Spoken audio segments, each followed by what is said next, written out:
Una ecología y educación ambiental. Unidad 1. Introducción a la educación ambiental. Consideraciones generales. Los avances de las sociedades se muestran en diversos aspectos como el de los grandes desarrollos urbanos, agrícolas, industriales y de transporte que han impresionado a la humanidad y le han hecho sentir las ventajas de la comodidad y de la automatización. No hay duda que una de las actividades más importantes del ser humano desde el siglo XIX a la fecha es el avance científico y tecnológico que ha producido los grandes logros en los satisfactores sociales y económicos. Este desarrollo científico con sus aplicaciones tecnológicas pronto se reconocieron como armas de doble filo, pues colocó a la humanidad ante grandes problemas que no se habían visto en esa magnitud en épocas anteriores. Por un lado el género humano aparece como dominador, pero por el otro, la naturaleza se niega a los ajustes que le impone la humanidad, es decir, existen factores naturales que se resisten a la lógica actual del progreso humano y es donde surgen las dificultades como la aparición de nuevas enfermedades y de otras que se suponía controladas, agotamiento de suelos agrícolas, resurgimiento de plagas agrícolas, calentamiento del clima global y el agotamiento de los recursos naturales ha conducido a la pérdida de bienestar y salud y a la desaparición de la comodidad. Resultando que el progreso científico y tecnológico, el bienestar de las sociedades industrializadas y el deterioro del medio ambiente están profundamente relacionados. Los cambios producidos por esos avances científicos provocó la modificación en diversos grados de las condiciones habituales del entorno urbano y rural. En su avance productivo el ser humano comenzó a dominar fenómenos y procesos, llegando a tener la sensación de dominio completo sobre la naturaleza. Sin embargo, esa sensación ilimitada de poder sobre la naturaleza ha conducido finalmente a la desertificación creciente del planeta y la contaminación por sustancias químicas que dañan o pueden dañar la salud de los habitantes del medio rural. Se pueden citar los problemas de los residuos sólidos más conocidos como basura, que es un grave problema a nivel municipal o local, pero, a la vez, a nivel mundial. La producción de energía a partir de combustibles fósiles como el petróleo, que ha causado agotamiento de los recursos naturales y calentamiento de la atmósfera, y problemas de agotamiento de recursos como es la desforestación, uso inadecuado del agua dulce, agotamiento de los suministros de agua, deterioro de la condición paisajística natural, y otros que podemos identificar en nuestro entorno. La gravedad de los problemas ambientales nos obliga a reflexionar acerca de ellos y poco a poco se ha ido pasando de la preocupación individual a la colectiva, gestando así un movimiento social con propósitos claros acerca de determinar las repercusiones que en la sociedad tienen los problemas ambientales y se han abocado a la búsqueda de soluciones. Se han organizado grupos que intentan lograr cambios en la conciencia de la sociedad, de buscar nuevas relaciones de los individuos con su entorno y con la naturaleza. Muchas de estas situaciones nos llevan a reflexiones que tienen que ver con la búsqueda de opciones plausibles para alejarse de los modelos de sobreexplotación de la naturaleza y del planeta. Diversos foros han llegado a conclusiones que el sistema educativo es una de las opciones más cercanas y quizás eficientes para concretar las posibilidades de cambiar el estado de las deterioradas condiciones ambientales. Un problema social que al reconocerse como tal, se transforma en un reto para la educación que hoy debe lograr superar las ausencias y omisiones del pasado en lo que se refiere al estudio minucioso de la histórica relación del género humano con la naturaleza, a nivel individual y colectivo. La educación entra en un verdadero problema de existencia cuando repentinamente se le pide lograr cambios en las conductas generalizadas de niños, jóvenes y adultos. La sociedad vislumbra en los procesos educativos la posibilidad de lograr los cambios de conciencia que se han estado requiriendo para restablecer la armonía entre las acciones del género humano con su medio ambiente inmediato y lejano que significan un verdadero cambio material de los modos de vida en cualquier sociedad. Este cambio es radical pues en la relación género humano-naturaleza históricamente, el ser humano se coloca como dominador de la naturaleza cuando en realidad solo es parte de ella. Este nuevo campo que emerge en la esfera de la educación inicia como un simple objetivo de reconstruir armoniosamente la relación humana con la naturaleza. Ese camino se hizo difícil pues conduce a una contradicción entre los propósitos educativos y las actividades económicas y sociales, que son los que dan origen a los daños ambientales y que sin embargo, no son reconocidas dadas las necesidades de una sociedad de desarrollarse materialmente en función de la explotación o incluso, de la sobreexplotación de los recursos naturales. Es claro el dominio de los intereses sociales de todo tipo que han llevado al deterioro del ambiente. Es muy difícil desarrollar una educación ambiental de frente a políticas nacionales o locales que dan la espalda a las propuestas ambientalistas, pero incluso, aun cuando estemos en un país o en una región donde exista un apoyo oficial a este campo educativo, las dificultades se pueden dar por motivos de enfoques o de conflictos de intereses económicos con los grupos productivos. Entre los sectores de la sociedad que han impulsado una nueva forma de educar para el ambiente se han reconocido muchos grupos ambientalistas a nivel mundial, nacional y local. Los nombres de algunos de estos grupos son reconocidos pues forman parte de organizaciones no gubernamentales, incluso, algunas de ellas son oficiales. La problemática ambiental en Sinaloa es compleja, sin embargo los problemas ambientales pueden ser identificados fácilmente. En Sinaloa hay verdaderos casos de perturbación de las condiciones naturales del medio. Es del dominio público el caso del desarrollo urbano Tres Ríos y la isla Musala, donde se destruyeron varios ecosistemas silvestres y que son proyectos de gran especulación y exageradas ganancias para quienes se apropiaron de nuestras áreas silvestres de Culiacán.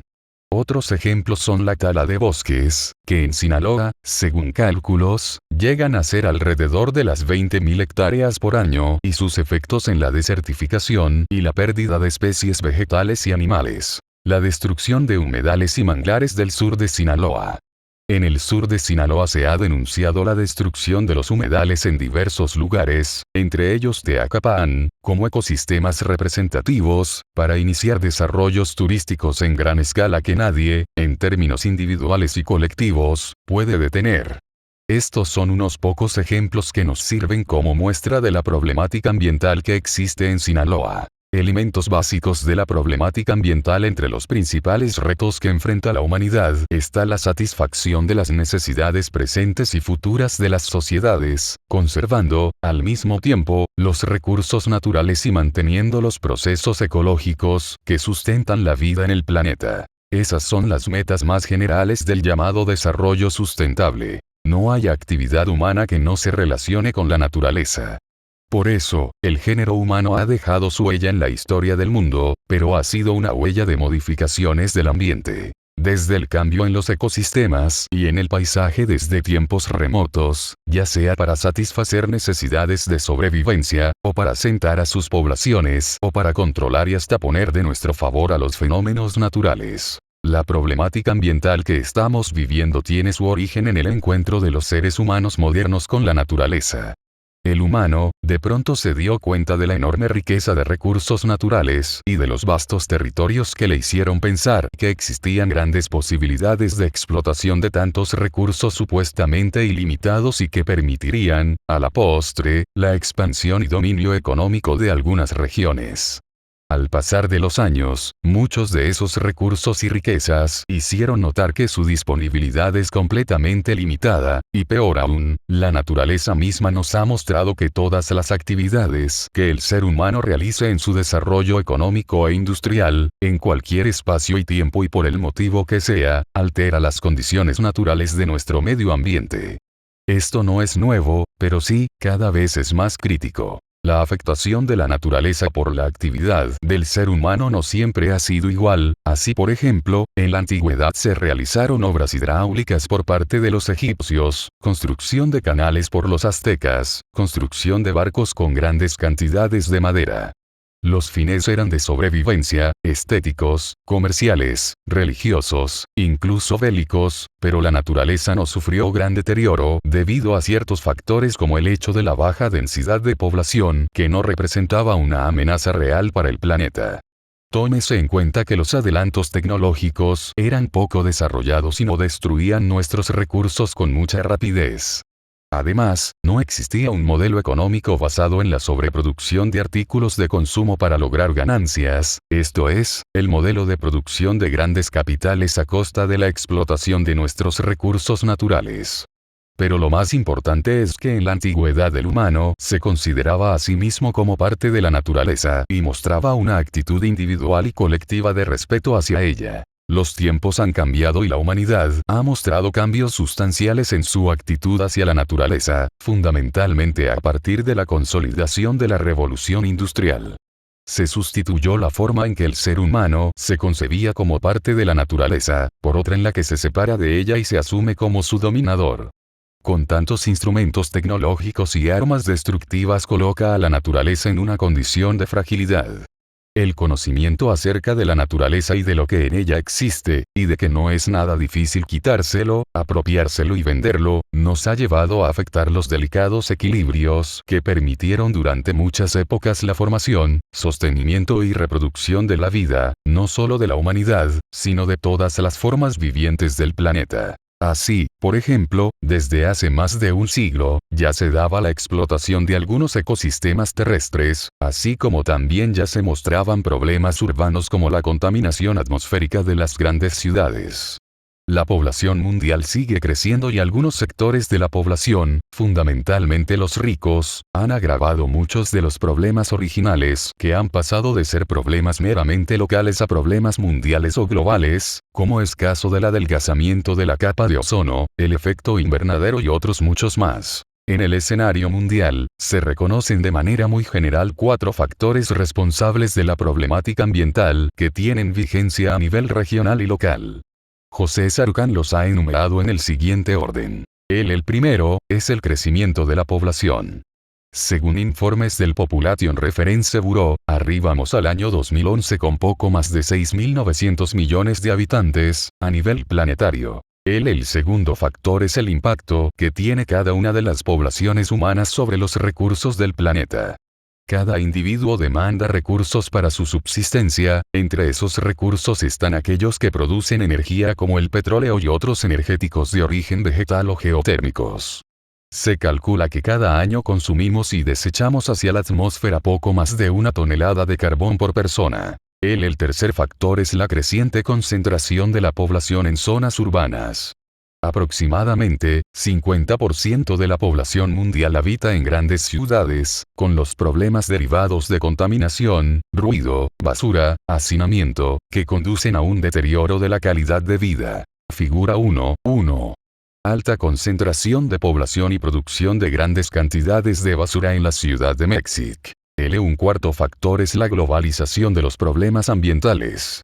La generalización de los sistemas de transporte aéreo y de los medios de comunicación, seguido de un incremento en las conductas consumistas, han tenido efectos en el hecho de que la contaminación ambiental y los problemas urbanos, así como la modificación y el uso irracional de ecosistemas terrestres, alcanzan una escala global. La riqueza nacional. México cuenta con una diversidad biológica o biodiversidad excepcionalmente rica y variada, y además existe una diversidad cultural sorprendente.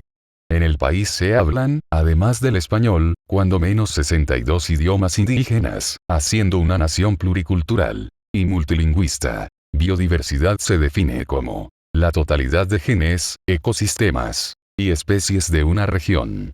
Y por lo regular se estudian esos 3 niveles de organización. El genético, el de especies y el ecológico. La diversidad genética se refiere a la variabilidad de los genes en las poblaciones de organismos, que tiene como consecuencia la variación de características como el color de las flores en plantas.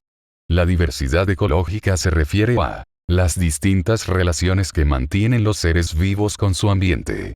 México, al poseer una gran variedad de ecosistemas, selvas tropicales, desiertos, bosques de pinos, etc., tiene una mayor diversidad ecológica que otros países que solo cuenten, por ejemplo, con selvas.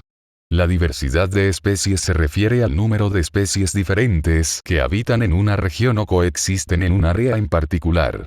Por lo regular, para medir la biodiversidad en una región, los biólogos utilizan generalmente solo la diversidad de especies. Las causas de tan extraordinaria riqueza y diversidad biológica se pueden encontrar en la combinación de factores tales como la intrincada topografía y la gran variedad de climas encontrados en su territorio, que precisamente se encuentra en la zona de transición de dos grandes regiones biogeográficas, la neártica y la neotropical, que lo conforman como un corredor entre el mundo tropical de Centroamérica-Caribe y el subtropical templado de Norteamérica. México, entonces, es el lugar donde se combinan especies del norte y del sur de América, dando como consecuencia una diversidad de condiciones ambientales que permiten la existencia de una de las floras y faunas más ricas del planeta. La extensión territorial es de casi 2 millones de kilómetros cuadrados, contando con litorales costeros que suman los 10.000 kilómetros. Las lagunas costeras juntan un área de 12.500 kilómetros cuadrados. En el país se encuentran todos los paisajes naturales que se conocen en el planeta.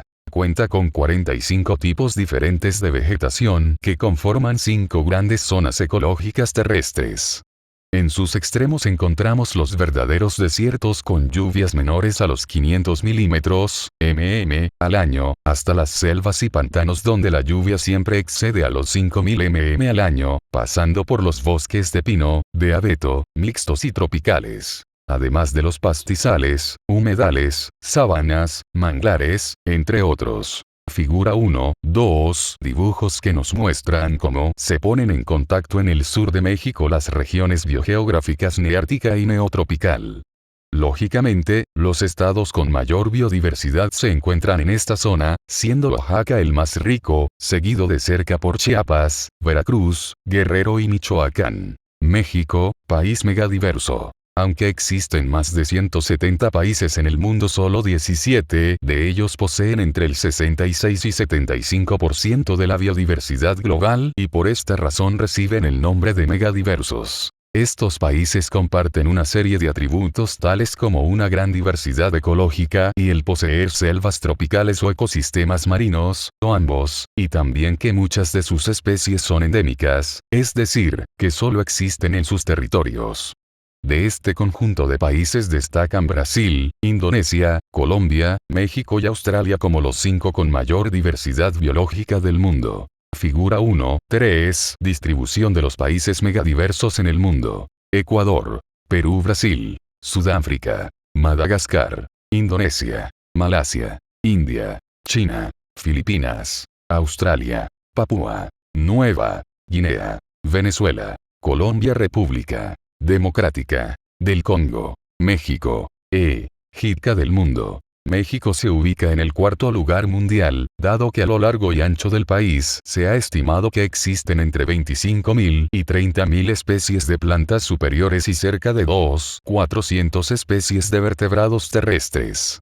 ¿Y qué decir de las aves? Se reconoce la presencia de 107 especies, cantidad superior a las que existen en Estados Unidos y Canadá juntos. Y por si fuera poco, en territorio mexicano habitan aproximadamente 530 especies de mamíferos, 804 de reptiles y 361 de anfibios.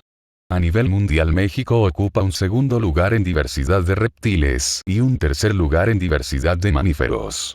Observa la tabla 1.1 que muestra el lugar que ocupa cada grupo con respecto a otros países megadiversos. También México es el lugar más importante para muchas especies migratorias como la mariposa monarca, la cual viaja desde el sur de Canadá, aproximadamente 4.000 kilómetros, para llegar a los bosques de los estados de México y Michoacán a hibernar y reproducirse. La ballena gris también viaja unos 10.000 kilómetros desde el Ártico para arribar a las bahías de la península de Baja California Sur, donde unas se aparean y otras dan a luz. Figura 1.4. México es un país rico en aves, reptiles y anfibios.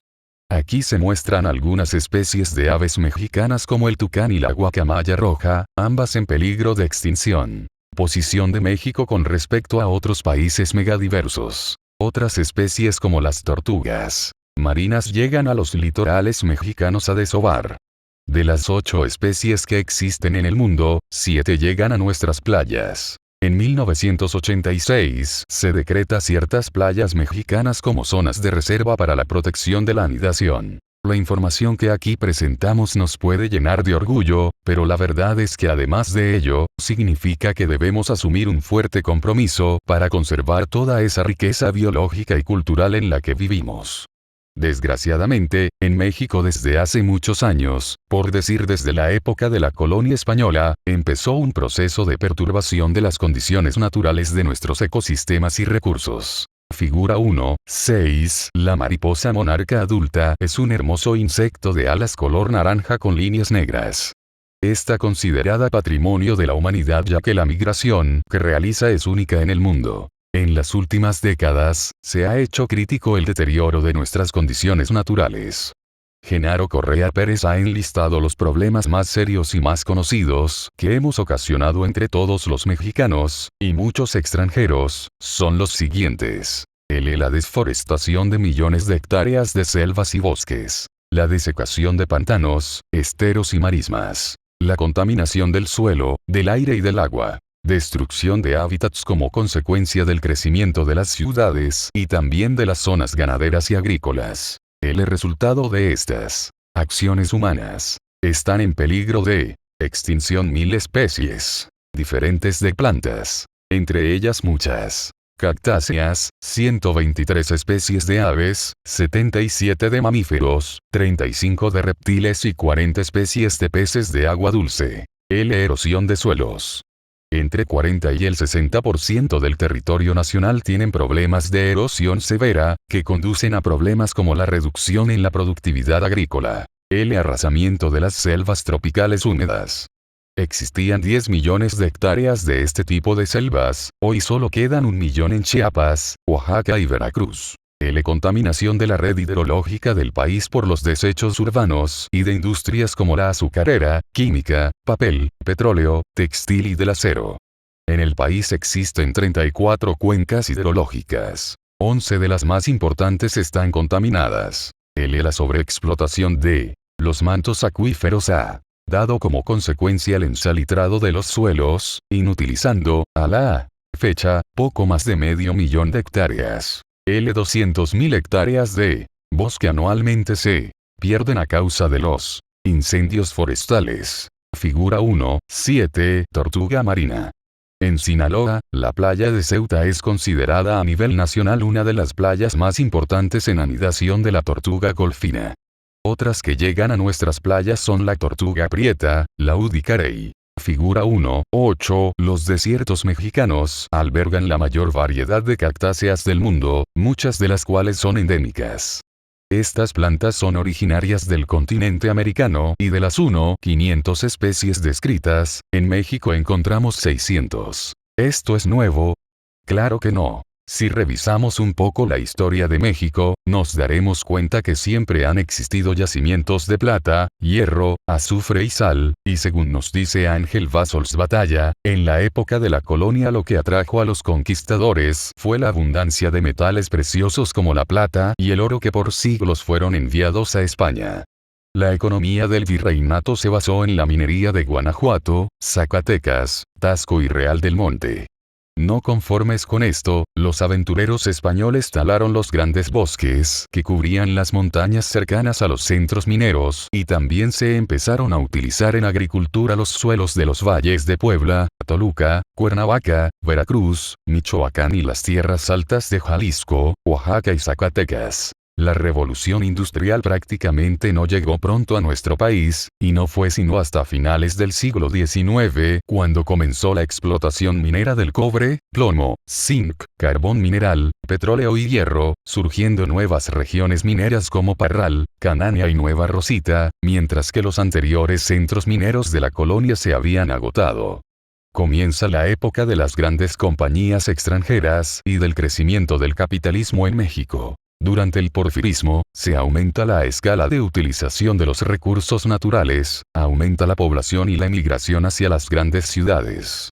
Se exporta a los Estados Unidos en forma creciente y se abren nuevas zonas de cultivo como Guerrero, Durango, Sinaloa, Coahuila y Tamaulipas. A partir de la época posrevolucionaria, es decir, de 1925-1935, se posibilita el desarrollo más acelerado del capitalismo privado y estatal en los siguientes órdenes. La reforma agraria, que dio pie a la apertura de nuevas regiones a la agricultura, tal es el caso del norte, noroeste y noreste. Que muchas de estas fueron transformadas en pastizales, dando lugar al aumento de la ganadería. Siguen la misma suerte algunos lugares tropicales como Chiapas y Veracruz, destruyendo recursos naturales boscosos y selváticos. Otros cambios surgieron a partir de la Segunda Guerra Mundial, por ejemplo, el aumento en el uso de la energía. Recordemos la expropiación del petróleo en 1938, que significa el uso, a gran escala, del energético básico necesario para desarrollar programas económicos como la industrialización, el desarrollo de los transportes marítimos, terrestres y aéreos, y el desarrollo de las ciudades. Aunado a lo anterior, se presenta el aumento de la necesidad del agua. Toda actividad urbana, industrial o agrícola requiere de grandes cantidades de agua, conduciendo a otros problemas como el agotamiento de los mantos acuíferos y la contaminación de las cuencas hidrológicas que ya hemos señalado. Así es como hemos llegado a una situación donde los problemas que dejan atrás el supuesto adelanto económico y tecnológico del país conforman una verdadera crisis ecológica o, mejor dicho, ambiental.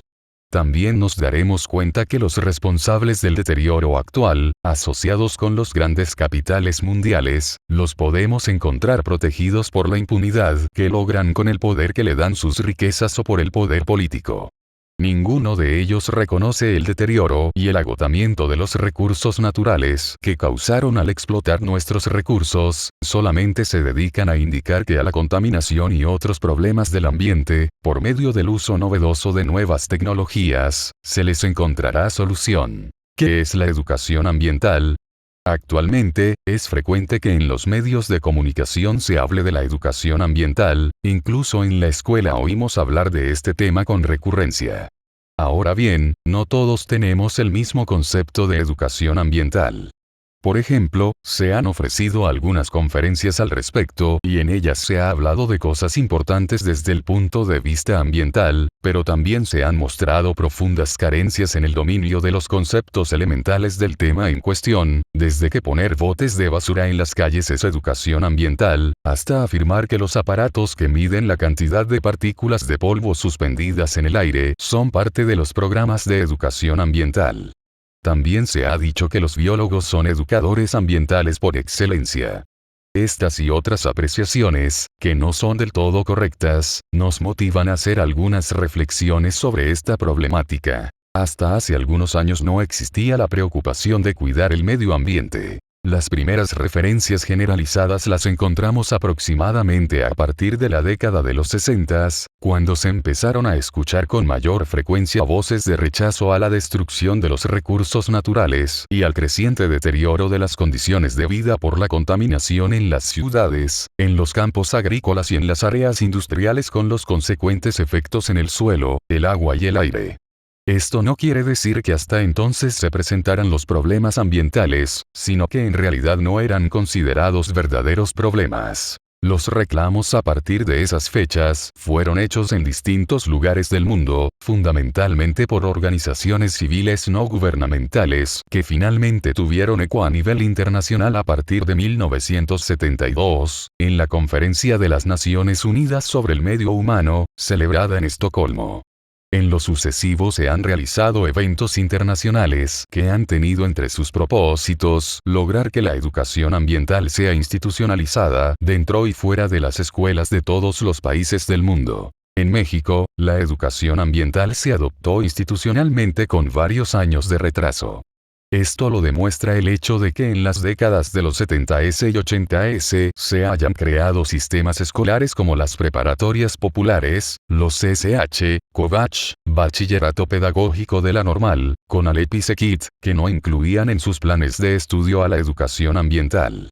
Estamos hablando de que México incorpora la educación ambiental y con poco impulso, hasta principios de la década de los 90s. Dicha incorporación de la educación ambiental en las escuelas y en los programas del gobierno ha sido parcial, siendo los problemas ambientales un problema derivado de la acción colectiva de la población humana sobre la naturaleza.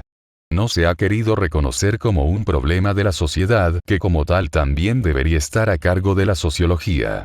Sin embargo, se ha insistido en limitarlo como un problema que tiene que ser estudiado y resuelto únicamente por los principios de las ciencias naturales, específicamente de la ecología.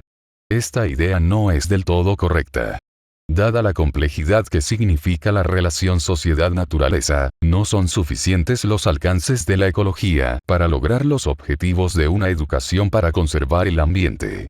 Los propósitos de la educación ambiental, fundamentalmente radican en la generación de una conciencia colectiva en niños, jóvenes y adultos de respeto y armonía hacia el medio ambiente. En otras palabras, la cuestión ambiental es un proceso formativo de nuevos valores y conductas, además de informativo. En Sinaloa y en México no existe una amplia cultura de respeto al medio ambiente. Generamos gran cantidad de basura y la tiramos en cualquier lugar. Atacamos a cualquier especie animal o vegetal sin motivo alguno. Contaminamos el agua y el suelo con aceites, detergentes y sustancias tóxicas como los plaguicidas. Hacemos muchísimo ruido. Derrochamos energéticos. Usamos en exceso el automóvil y los aires acondicionados, contaminando y elevando la temperatura del aire. De lo que no nos damos cuenta es que nosotros mismos somos los primeros perjudicados al afectar al ambiente de esa manera. Lo peor de todo es que no existe una eficiente reglamentación municipal, estatal y federal que verdaderamente impida que sigamos agotando los recursos naturales y deteriorando el ambiente y nuestras condiciones de vida. Ante esto, una verdadera alternativa es precisamente desarrollar un sistema educativo donde se reflexione acerca de la problemática ambiental, sus causas y sus posibles soluciones a escala regional, nacional y global, donde se generen nuevos valores éticos que nos lleven a armonizar nuestras actividades diarias y productivas con los procesos naturales de nuestro ambiente y de mejores condiciones de vida en el presente y en el futuro. Eso sería lo básico de la educación ambiental. Historia de la educación ambiental. Los principios de la educación ambiental tienen sus orígenes a finales del siglo XIX y principios del XX con el surgimiento de la escuela nueva, la cual plantea establecer una relación de respeto con la naturaleza. Entre otros autores de esta corriente se encuentran Ferriere, Freinet y Ferrer Guardia. El desarrollo de la escuela nueva como alternativa a la escuela tradicional permitió el desarrollo posterior de la educación ambiental. El concepto de Environmental Education lo utilizó por primera vez en 1948 Thomas Pritchard. Pocos años después es cuando empieza a generalizarse el uso de este término para referirse a la educación a favor del medio ambiente. En 1949 se desarrolló, a instancias de la UNESCO, un estudio internacional donde se mostraba preocupación por la problemática del medio ambiente y sus implicaciones educativas.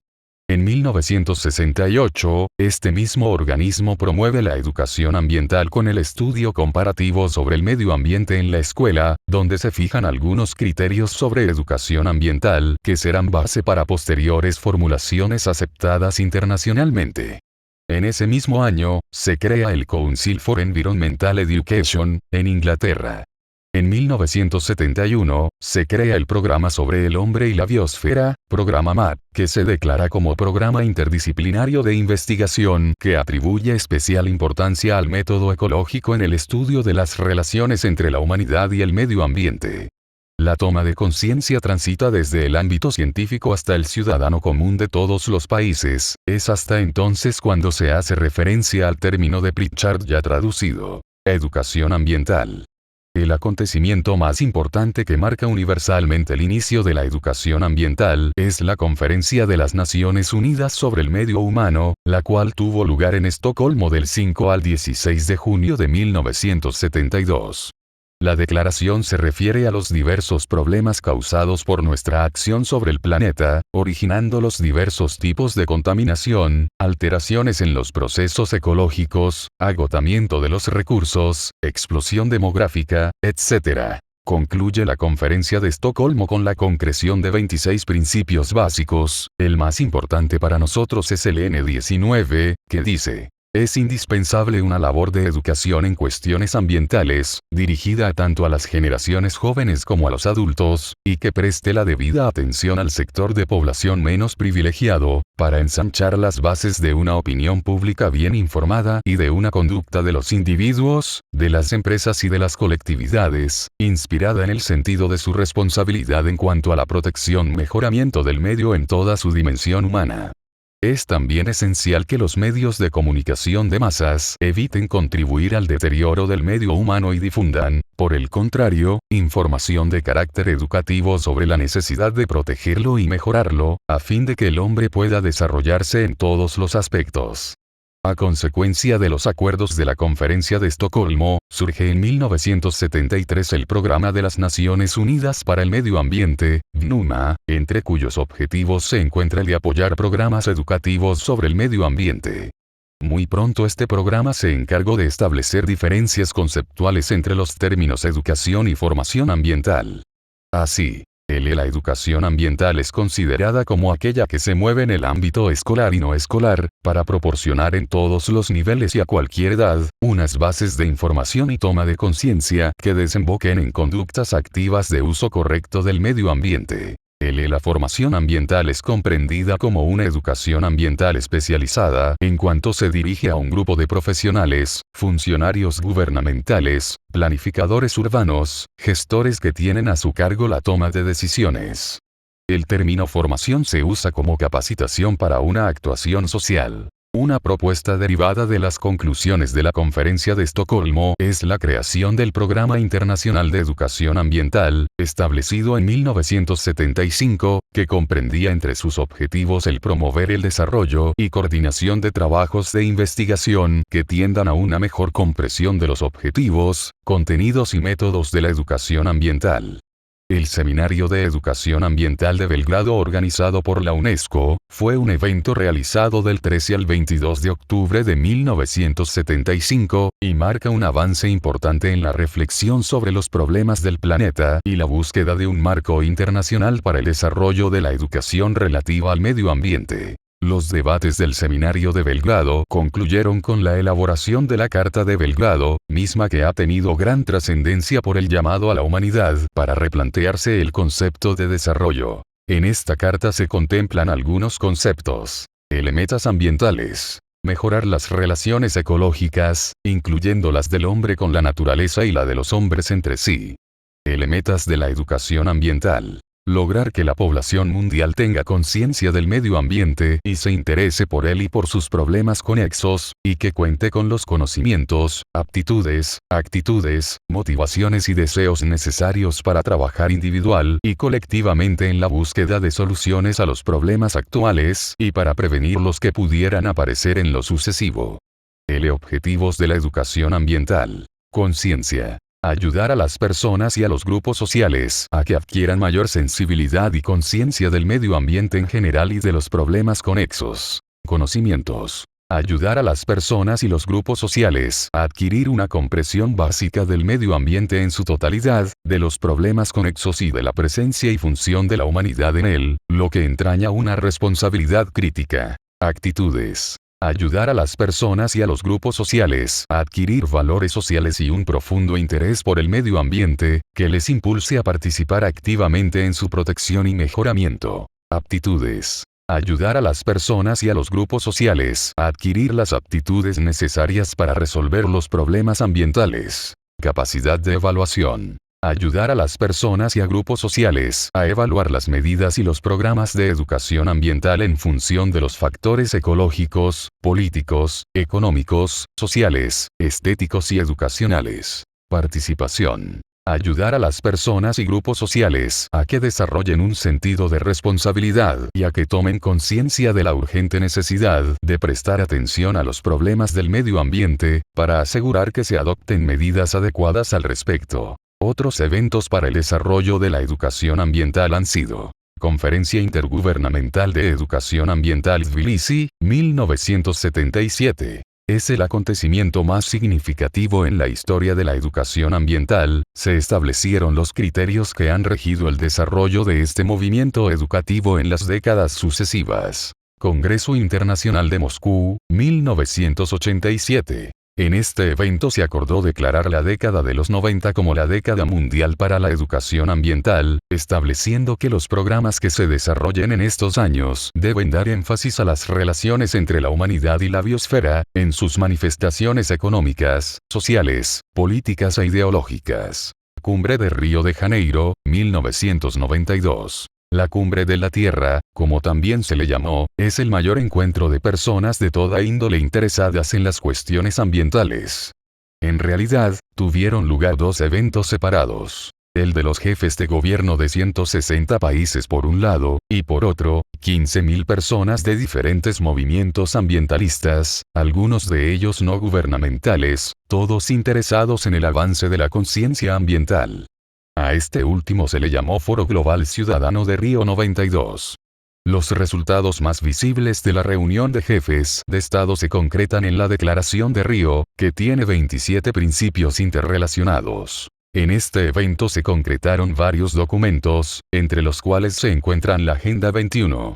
En esta agenda se dedica el capítulo 36 al fomento de la educación, capacitación y la toma de conciencia. Establece tres áreas de programas, que son la reorientación de la educación hacia el desarrollo sostenible, el aumento de la conciencia del público, y el fomento a la capacitación. Se firmaron, además, el Convenio sobre Conservación de la Diversidad Biológica, el Convenio sobre Cambio Climático, donde se plantea como meta estabilizar las concentraciones de gases invernadero en la atmósfera a un nivel que evite efectos peligrosos, y el Convenio sobre la Desertificación, para mitigar los efectos de la sequía.